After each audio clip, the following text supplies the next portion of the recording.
आज मेरा गाज़ियाबाद के इस्कॉन टेम्पल में जाना हुआ, जहाँ पर कुछ महिलाएँ फूलों की माला बुन रही थी, तो मैंने भी इच्छा ज़ाहिर की कि मैं भी वहाँ पर फूलों की माला बनाने में आपका सहयोग दे सकती हूँ। तो उन महिलाओं का कहना था, जो कि 10 से 12 महिलाएँ होंगी, उनका कहना था कि आपने गले में कंठी नहीं पहनी है और आप माला जाप नहीं करती अगर, तो आप माला नहीं बुन सकती। तो मैंने भी इच्छा ज़ाहिर की कि आपको ऐसी बात अंधविश्वास की किसने सिखाई? तो वहाँ पर एक विनोद नाम के पंडित जी बैठे थे, जिनकी तरफ इशारा करते हुए उन महिलाओं ने कहा कि आप उनसे बात कर लीजिए। मैंने बहुत ही आराम से पंडित जी से बात की, तो मैंने उनसे कहा कि आप ऐसा क्यों कह रहे हैं? क्या वह अशुद्ध है जो कंठी नहीं पहनता या माला जाप नहीं करता, तो क्या वह भगवान के कार्यों में अपना सहयोग नहीं दे सकता? तो इस बात पर वह भड़क गए और भड़क जाने के बाद तो आप उनकी बात सुन ही सकते हैं। ये इस्कॉन टेम्पल का ये पहला केस नहीं है, ऐसे बहुत से केस भी मैंने देखे हैं जहाँ पर इस्कॉन टेम्पल पे 18 से 20 साल से 30 साल की आयु के युवा पीढ़ी लड़के-लड़कियाँ जाते हैं, प्रभु भजन में, भक्ति में लीन हो जाते हैं और वो शादी के लिए भी इनकार कर देते हैं कि हम अपने जीवन में शादी कभी करेंगे ही नहीं और शादी करते भी नहीं हैं, जिसके कारण से उनके परिवार पर तो असर पड़ता ही है। आप खुद सोचिए, यदि युवा सभी इसी तरीके से शादी ना करने का निर्णय लेंगे, तो जायज़ बच्चे, हिंदू जायज़ बच्चे कैसे होंगे? क्या इस्कॉन टेम्पल धर्म के नाम पर हमारे हिंदू बच्चों को गलत सीख दे रहा है कि शादी मत करो? शादी नहीं करेंगे तो हिंदू जायज़ बच्चे कैसे जन्म लेंगे? ताकि ये तो धर्म की समाप्ति हो जाएगी। तो मुझे लगता है कि विशेष रूप से जो सामाजिक लोग हैं, राजनैतिक लोग हैं, उन सभी को इस्कॉन टेम्पल के ऊपर विशेष रूप से ध्यान देना चाहिए कि यहाँ पर किस प्रकार की गतिविधियाँ की जा रही हैं।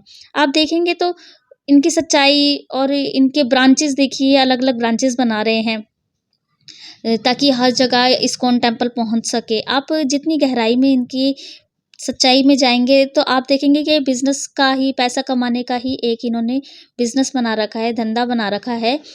पर हमारी युवा पीढ़ी को अगर ये गलत राय देंगे, तो हमारे को विशेष रूप से उस पर ध्यान देने की, रोकने की, गलत गतिविधियाँ अगर हो रही हैं धर्म की आड़ पर, तो उसको ऊपर विशेष रूप से हमें जागरूक होना बहुत ही अति आवश्यक है। यदि आपको भी ये अंधविश्वास या आपके बच्चों को अंधविश्वास में धकेल रहे हैं और धर्म की आड़ पर ये कुछ अनुचित कार्य कर रहे हैं, तो आप लोगों को भी विशेष रूप से इस पर ध्यान देने की बहुत आवश्यकता है। तो अब मैं आपके विचार जानना चाह रही हूँ कि क्या अशुद्ध है वो व्यक्ति जो माला साफ-सुथरा हाथों से नहा धो के आया है? अशुद्ध नहीं, तुम्हारी बात अशुद्ध है, तुम बात करना।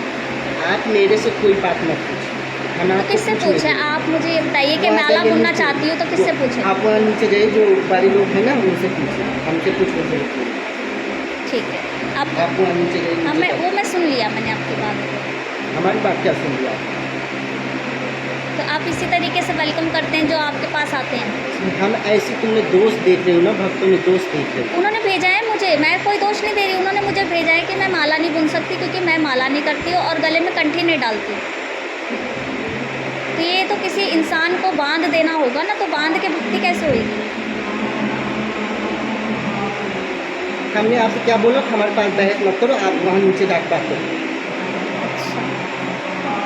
तो इतने गुस्से में आप पूजा करते हैं? तो आप इतनी बातें क्यों पूछ रही? अरे सवाल है तो अगर भक्ति से संबंधित कोई सवाल है तो पूछूंगी नहीं। तुमसे कोई बात नहीं कर सकता। क्यों? क्यों नहीं कर सकते? तो जैसे कि ये जवाब ही नहीं देना चाहते, इनके पास क्योंकि जवाब ही नहीं है, पाखंड मचा रखा है। मंदिर में इन लोगों को बताना चाहिए कि हर इंसान का हक है प्रभु का और प्रभु की सेवा करने का। अगर आप लोग तो आपको ना तो ये प्रसाद चढ़ाने दिया इन्होंने, ना आपको माला बनाने दी। नहीं, कोई बात कैसे नहीं, देखिए भेदभाव है, ये अधर्म है, ये भक्ति नहीं है। भक्ति का मतलब है आप भगवान पे सब कुछ त्याग करके आ रहे हैं।